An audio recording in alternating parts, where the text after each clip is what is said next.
చీరల పంపిణీ అదో బోకస్ అండి. మీరు అర్థం చేసుకుంటలేరు. ఒక్కొక్కటి 1000 రూపాయలు 1200 అన్నారు.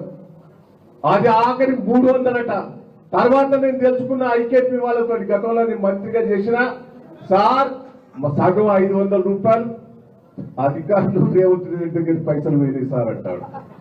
ఒక చీర 1000 రూపాయలు అయితే సగం చీరే డబ్బులు రేవంత్ రెడ్డి దగ్గరికి లంచానికి పోయినాయి. అంటే అది అది అది తయారైంది 200 300 1200 రూపాయల బిల్లేసింది. ఆ చీరను చూస్తే మీకే తెలుసు. అది కూడా మళ్ళా నేను తెలుసుకున్నా, ఐకేపీ రాష్ట్ర కమిటీ తీర్మానం చేసి బ్యాంకులో తీసుకొని 1200 మళ్ళా మహిళలే కట్టాలట.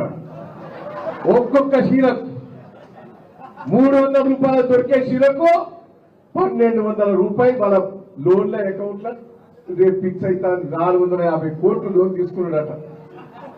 దయచేసి ఇది వేరే వాళ్ళకి ఎందుకు ఇస్తలేరు చీరలు? అలా సభ్యత్వంలోనికే ఇస్తారు. అది అర్థం చేసుకుంటారా లేదా మీరు? వేరే వాళ్ళకి ఇస్తే లోన్ అందవుతుంది. ఐకేపీ దాంట్లో ఉన్న వాళ్ళకే ఇస్తారు. దయచేసి అది ఫోకసే. రేవంత్ రెడ్డి చెప్పే దాంట్లో ఏదన్నా నిజమో పడ్డదా మీకు? బీసీలది మోసమే, చీరలది మోసమే, రైతులకు బోనస్ ఇస్తారన్నాడు రైతు బంధు 2 సార్లు ఎగ్గొట్టిండు. ఇప్పుడు పత్తి ధర 18